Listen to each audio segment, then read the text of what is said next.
Have you ever been accused of being insecure? It's something, if we're being honest with ourselves, nearly all of us struggle with. I'm not smart enough, or attractive enough, or rich enough, or successful enough. It seems like there are an infinite number of rulers that prove how poorly we measure up. But where do these insecurities come from? Why do we often feel so inadequate? And perhaps most importantly, how can we overcome these insecurities? In today's episode of the Psychedelic Therapy Frontiers podcast, we try to answer these questions and more. For those of you who are new to the show, welcome. Psychedelic Therapy Frontiers is brought to you by Numinous Network and is hosted by me, Dr. Steve Thayer, and my co-host, Dr. Reid Robison. Just a few quick announcements for you before we get into the episode. If you're looking for comprehensive foundational training in psychedelic-assisted therapy that includes live online classes, experiential learning, and opportunities to connect with a diverse community of practitioners in the psychedelic medicine space, then check out our courses.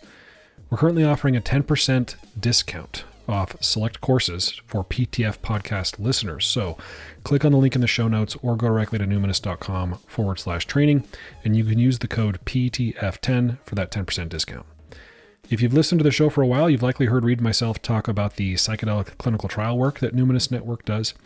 If you or someone you know is interested in being a participant in a psychedelic clinical trial, you can click on the link in the show notes or go directly to numinous.com/research, where you can learn more about the trials we're currently running. If you enjoyed today's episode, or if you're a fan of the show, please take the time to support us by leaving a rating or review in a place like Apple Podcasts or Spotify.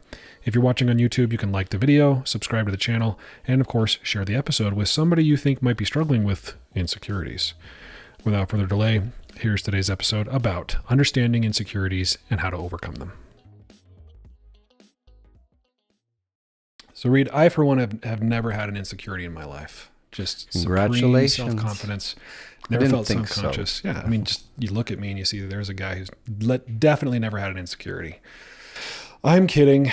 That's not true. Mm-hmm. Today, we decided we want to talk a little bit about insecurities, and we'll come at this from a variety of directions, maybe even repeat some things we've discussed in other podcasts, about the stories we tell ourselves and other topics we've hit. But this has come up with a lot of my clients lately.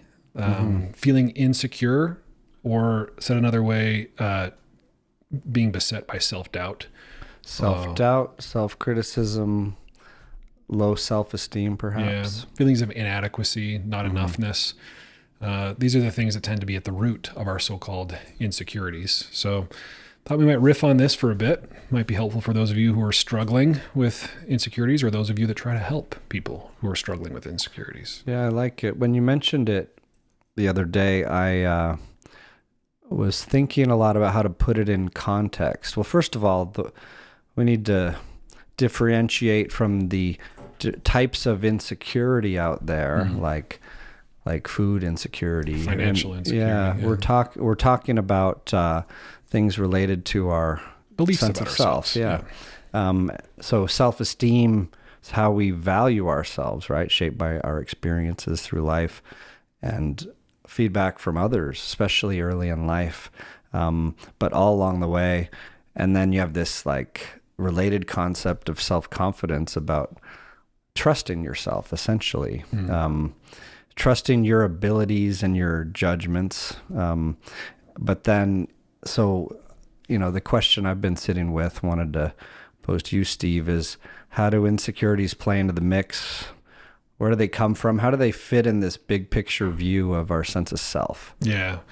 Yeah. I think, beliefs about oneself or doubt about oneself is a good lens through which to look at insecurities. So you brought up a couple points like doubt about my value.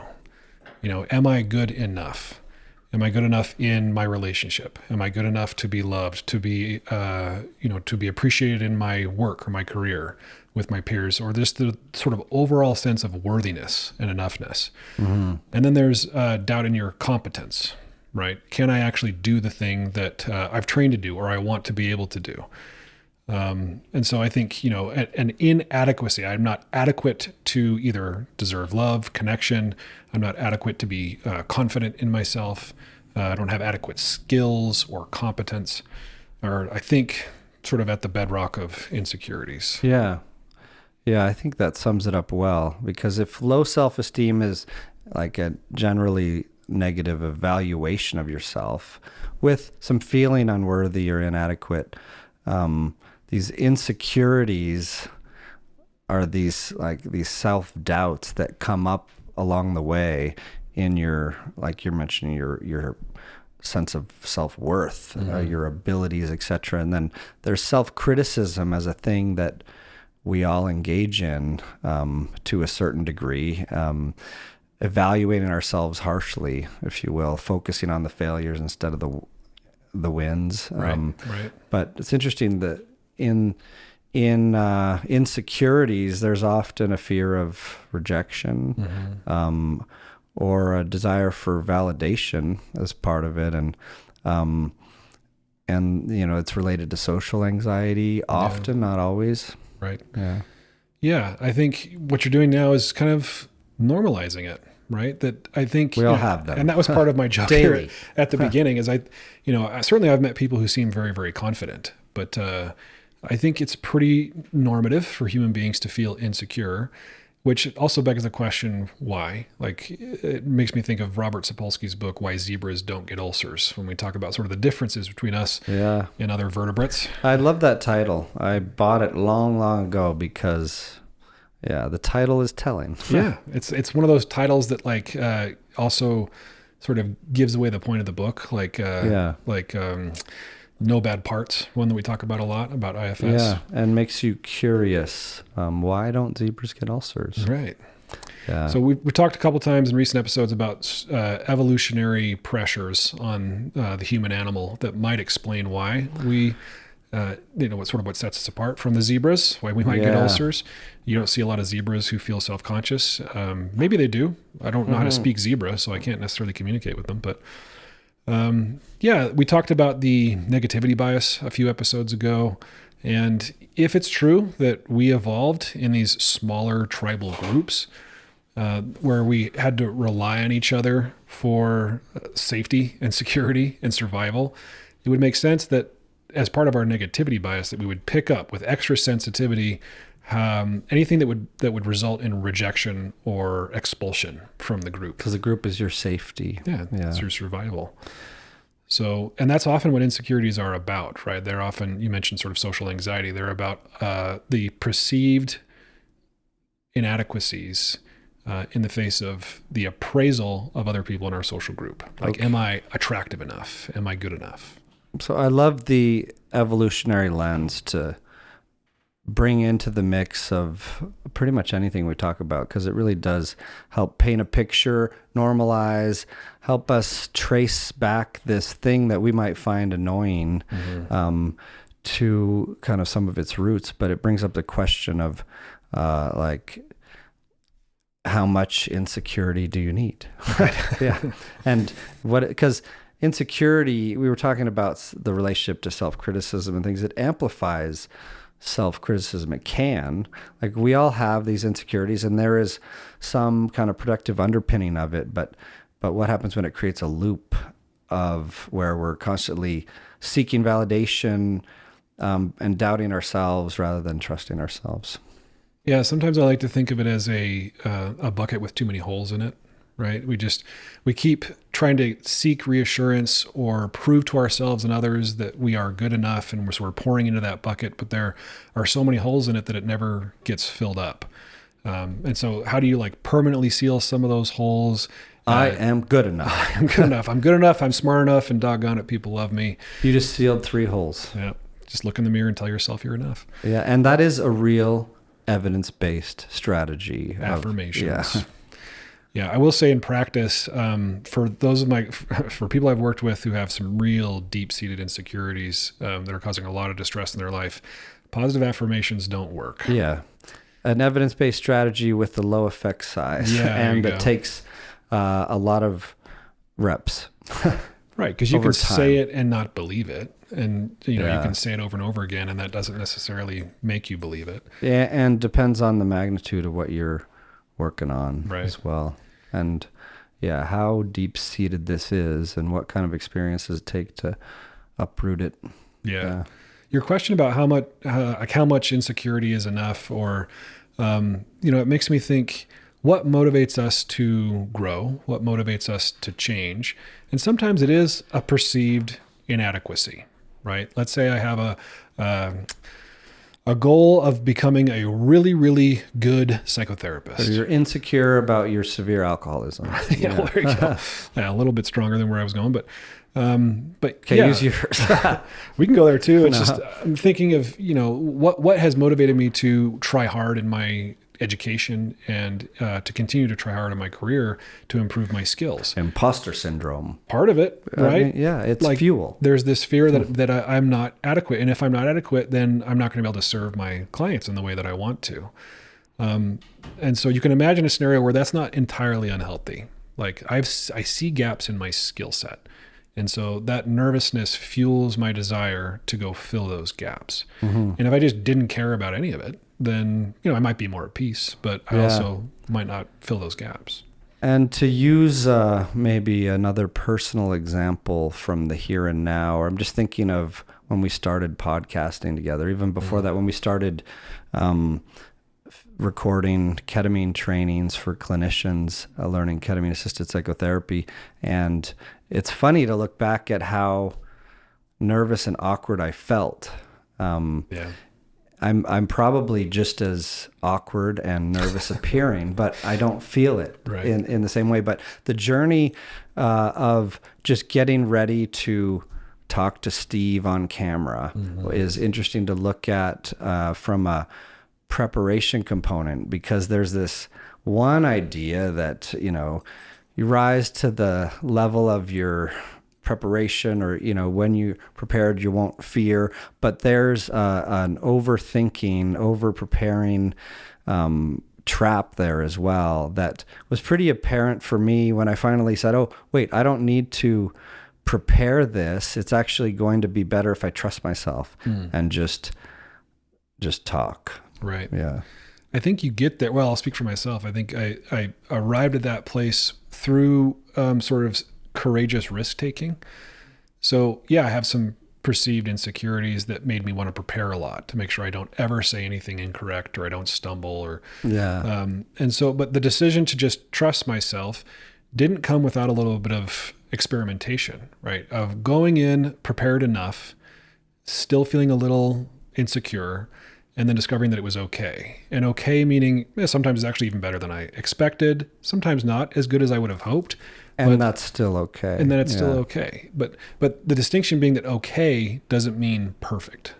Yeah. Okay doesn't mean like none of the possible negative outcomes I was thinking about happen. Sometimes that happens. But so I think one way to help yourself be more secure is taking these educated informed risks, like going out on a limb a little bit, because then you build a little bit of data that it contributes to your confidence in your competence. Yeah. So I didn't get that confidence in my competence by preparing for hours and hours and hours, making sure I had everything down. I was prepared enough, but that confidence was built on taking some risks and seeing how it goes. Yeah. It reminds me of something that'll come up sometimes in the therapy room, including and especially the psychedelic therapy room, that little wins there translate to big wins in life. And we do look for corrective experiences with people like we've talked about, or like those little victories of a bit of surrender and celebrating that and integrating that so you can try it on in the outside world and get more skill and confidence and positive self-esteem and momentum as you build this like inner sense of security that we're talking about. Yeah, I like that. The little bit of surrender makes me think of a particular kind of insecurity, sometimes called the insecure overachiever, where somebody is, they from the outside looking in look like they are an incredible human being that could do no wrong. Like they're driven, they accomplish a lot,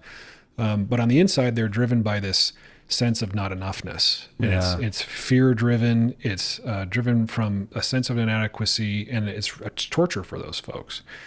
So the sort of insecure overachiever, if they can learn that they actually take a look at what you've already accomplished and how impressive it is, allow that to land on you, Really let it sit, let it sink in, and surrender to the idea that you actually don't have to keep going and achieve in this way in order to have what you want.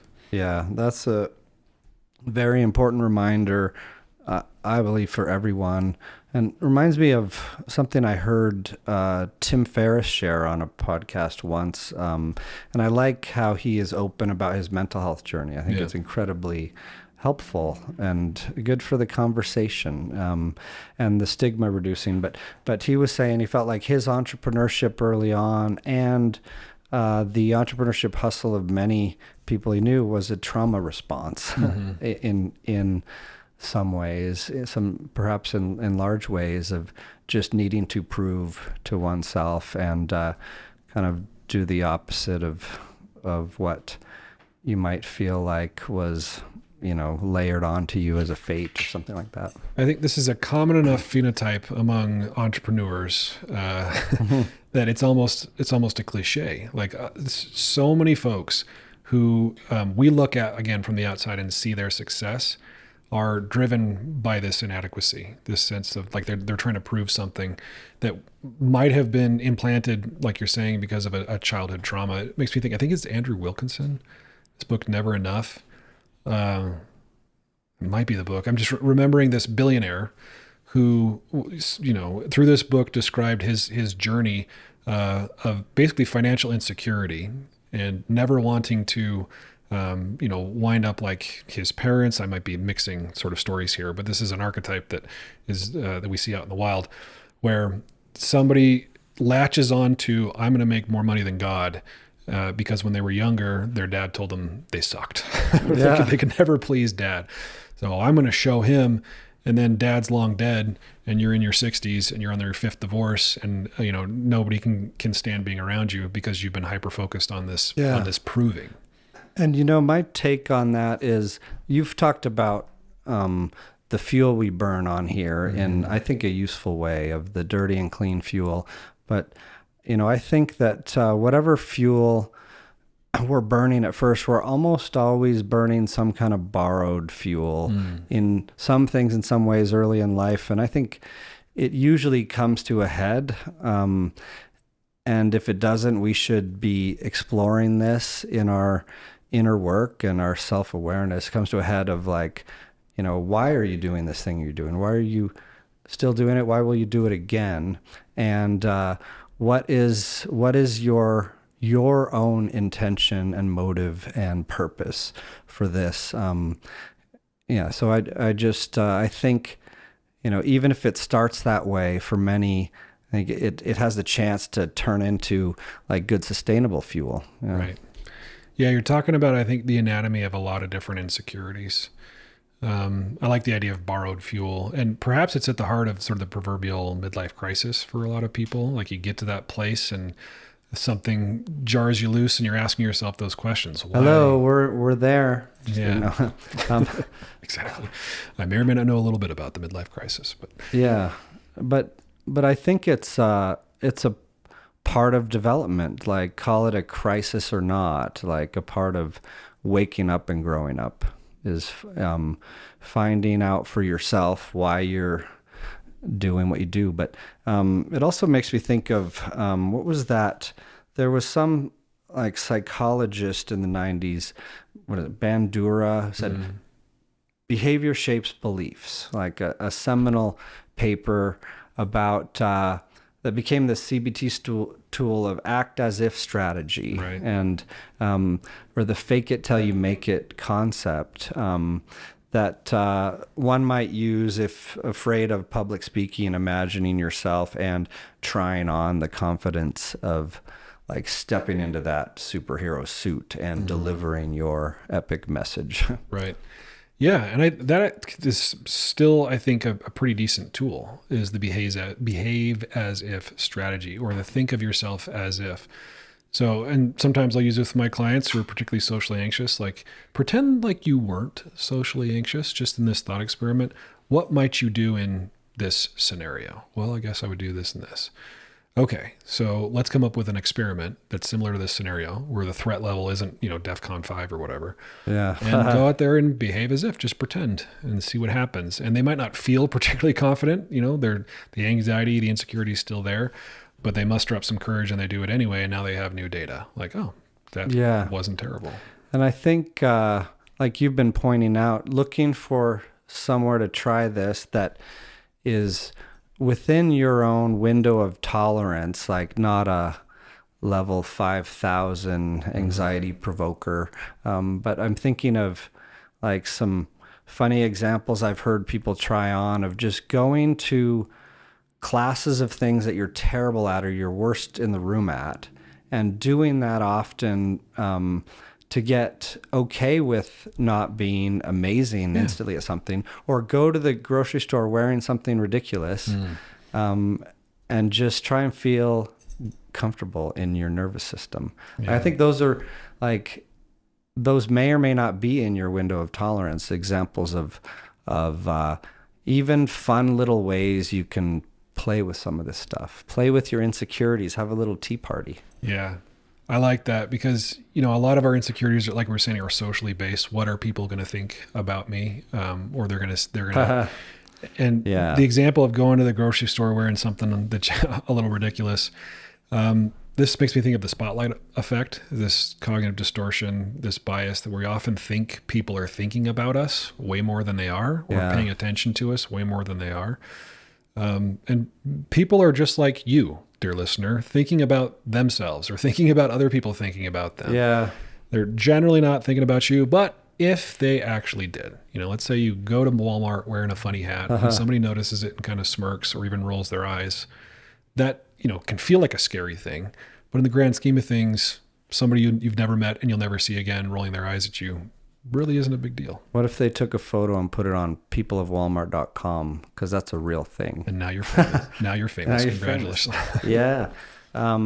So you mentioned uncertainty, and I think that's what it all boils down to, because and the relationship with other humans is a huge part of the equation, because, there's this like old Zen saying of to be is to interbe. Like you cannot come into this world and not interact with other humans. But the thing about interacting with any other human at any other moment is uncertainty.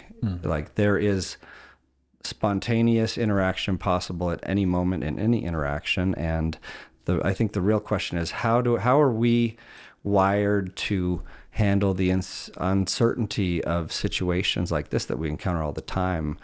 How does it go for us in our body and our mind? And where do we want it to be? Right. I'm glad you brought up uncertainty. I think, there are some things that we are uncertain about where it makes sense to quickly get certainty about, like where to find food and shelter. Yeah. Sort of these basic needs kinds of things. But if you think about insecurities as these probably miscalculated beliefs about what you need to be or do in order to be enough or get the love that you need, if you can sort of put down the need to control those things, this is another way to think about insecurities, this need to have certainty or control over all these variables so that you'll be accepted and succeed and loved, but just surrender to the chaos of the universe.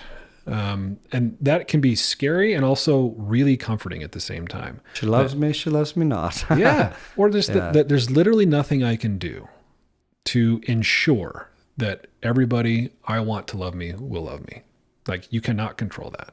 It is literally outside of your control. There are things you can do that might influence how somebody thinks about you. But it's all chaos in the end. There might be somebody that I really want to like me, and I'll try all the things to make them like me, and they just might not. So let yourself off the hook. You actually don't have to be perfect. You don't have to control those variables, because that is the way it is. Like you literally can't do otherwise. So congratulations, you have been relinquished of that particular responsibility to control all these variables, to control how people think about you.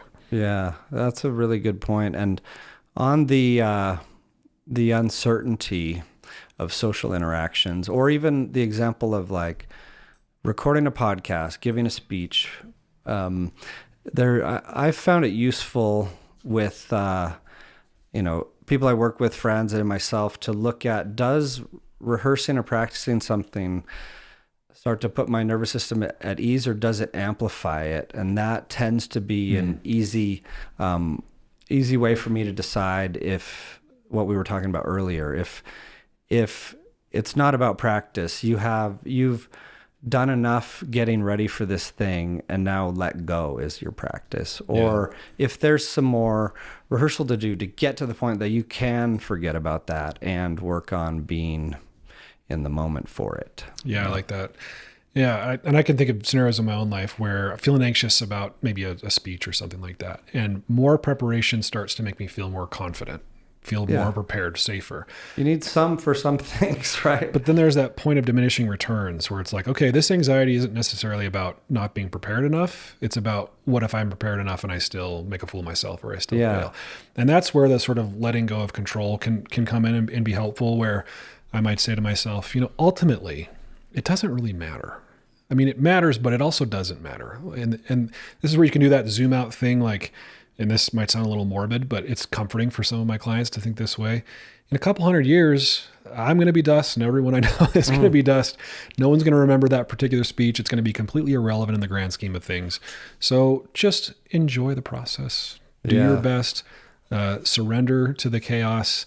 And for some folks, that diminishes the anxiety a bit, the insecure anxiety. So I'll confess that after we recorded last week, as I was driving home, and in 200 years, people won't remember this episode, right? And I don't even remember now the episode number, right?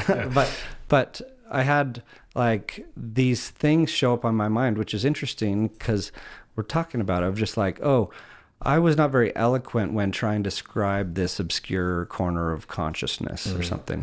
But when that comes up, it's like, that's an example of how these things present. And I'm wondering, for you, Steve, or for your clients, what are the things you like to do when something comes up in the here and now to work with it? Or what are your favorite go-to tools? Yeah, there's the grand scheme of things tool that I just described that I like Pale to blue use. dot, perhaps, Pale blue dot, like Carl Sagan would say. We're all just on this weird marble floating in space. We're flying, right? We've never not been flying. That's kind of wild. So some perspective granting stuff. And then, it's not going to be a surprise to those who've listened to the last several episodes that I'll take sort of a parts work approach to it. Like, oh, there's that boy I know. I know him well. The one that from the time I can remember having memories has felt inadequate and that really, really wanted to be liked, right? I know him. I know how to take care of him. So he's really worried that he sounded like an idiot on the podcast. Maybe there are people who will think you sound like an idiot, and you can't control that. That's okay. And this next part is the part that's sometimes difficult to get to for many of us, but is that part that's fueled by the capital S self that is self-accepting. Like, I like you the way you are. It's okay. Yeah. And then going to remind myself of the things that I've accomplished that are easy to forget if we're to-do list oriented, and the sort of the never enoughness. It's like, remember all this cool stuff that you've done. These are reasons to be proud of yourself. Doesn't mean you're going to be perfect. Remember, there are other people in your life that don't listen to your podcast and don't give a shit about your podcast, who love you anyway. And I'm privileged to have those people in my life. I've got that. Not everybody has that, and I acknowledge that. But so just catching it at the threshold of consciousness, realizing it where it comes from, and then doing a little self-soothing tends to help. Yeah, I love the parts kind of example you mentioned, and it's built into parts work or IFS, but Kristen Neff describes it so well. Self-compassion is key. Well, first of all, like, how does one deal with uncertainty in a world, or the discomfort of uncertainty in a world where it's everywhere and can even be crippling if we allow it? Right.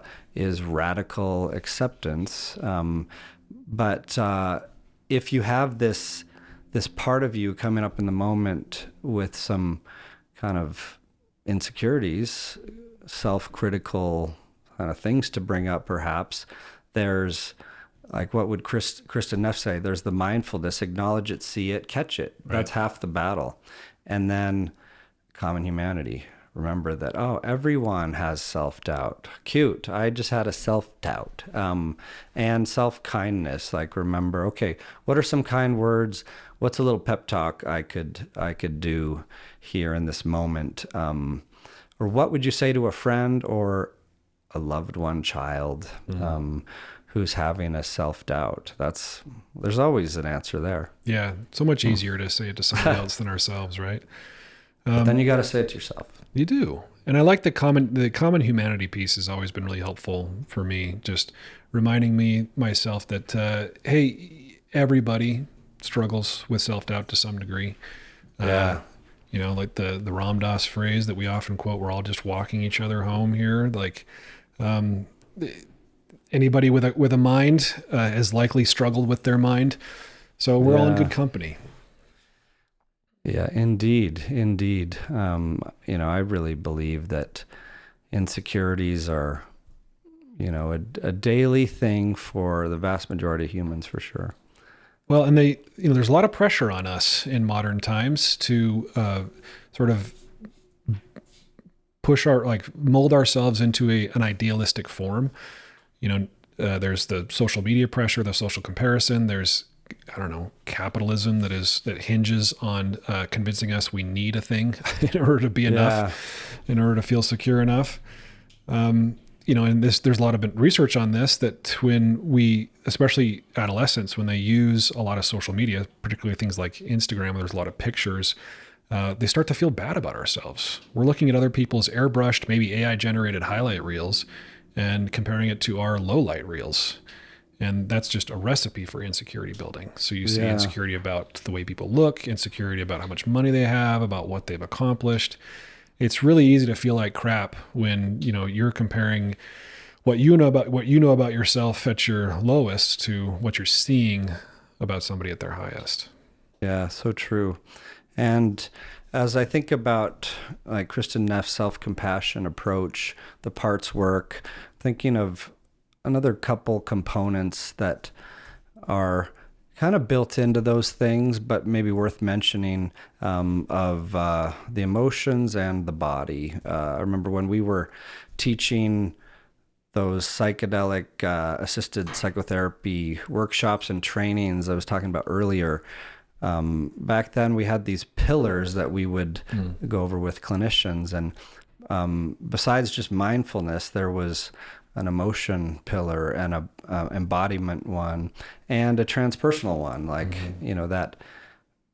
common humanity, zoom out, spiritual perspective, purpose, and all that, meaning in the struggle. But with the emotions, I think there's a lot to be said about that idea of name it to tame it. And, I consider it part of the mindful awareness, but I bring it up because it's an often overlooked or forgotten one of what is this emotion I'm feeling?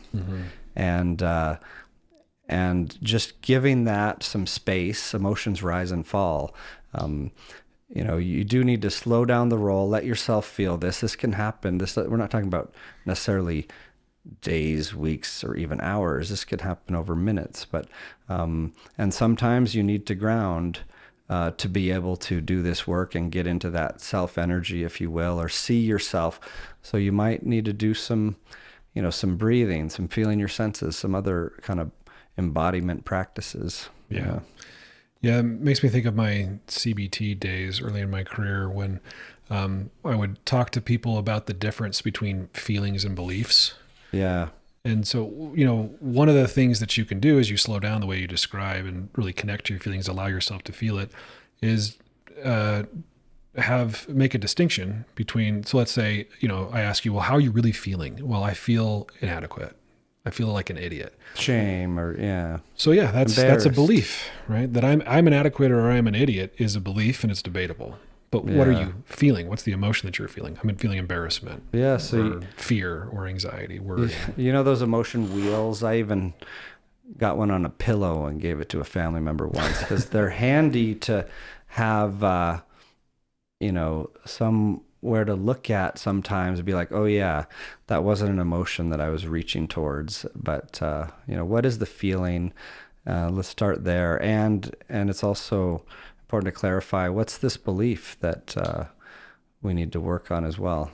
Well, yeah, and that can be at the start of an inquiry process that we've talked about a lot on the show recently, just sort of examining the belief and who might I be if I didn't have this belief, and where's the evidence for it and against it. So it's another tool in the toolbox of working on your insecurities. It's not just positive affirmations, it's slowing down, it's practicing some self-compassion, emotion awareness, processing, and therefore regulation is part of that. Exactly. Yeah. Because, the belief is a little more static, right, than the emotion. The emotion is a signal that comes up in the moment in response to something that gives you information about how to navigate the world. Like we've talked about this, but it has a sensation in your body, so you can recognize it, and it has an action tendency. Like anger points you towards a forward-moving protection if needed, and like sadness, grief, kind of like the bodily felt sense and the vector of it suggests like inviting in more comfort. Ideally, you might need someone, a shoulder to cry on. Right. Yeah, things like that. But then, so those give us information, and then we can go beyond that, because these emotions are like the weather pattern, rising and falling, and giving us that data. And then, but where did it come from? Yeah, super helpful. Well, any other thoughts about insecurities? We hadn't talked a whole lot about where they come from. We spoke sort of generally, and I mentioned sort of the social media and comparison. We talked about early childhood experiences. That when we talk about early childhood experiences, it's not always about your parents. Sometimes it can be about early caregiver, and then sort of the attachment style that results as a result of that early caregiver relationship. But it can also be peers. Like a lot of us have bullying wounds. We've got wounds from when we were in elementary school, going through the awkward phases of junior high and puberty and adolescence, where it was really important to us to be included, and we got excluded or teased or bullied.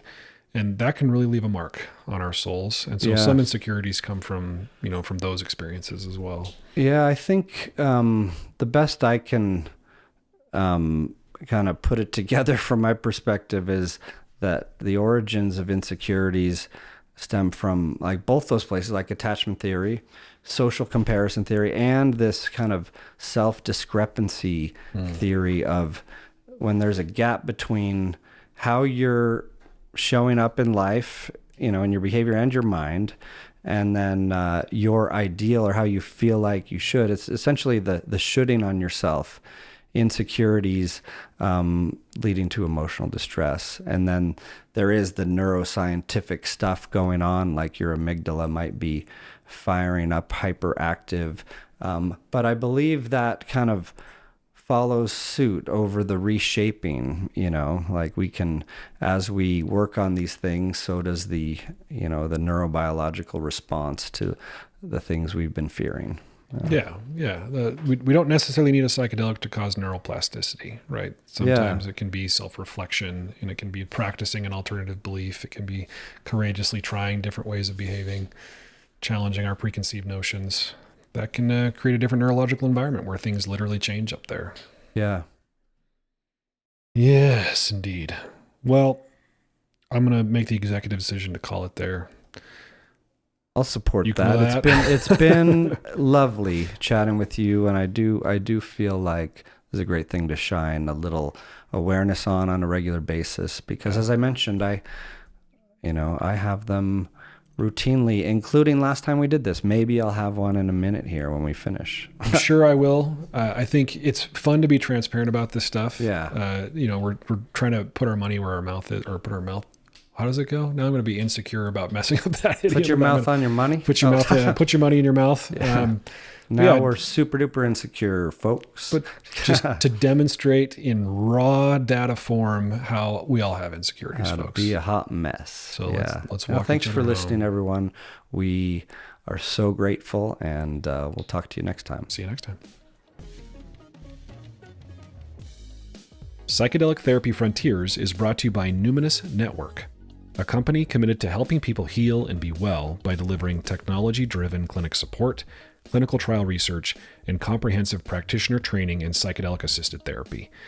You can learn more about Numinous Network at numinous.com. That's numinus.com. If you enjoyed the show today and you want to support us, here's how you do it.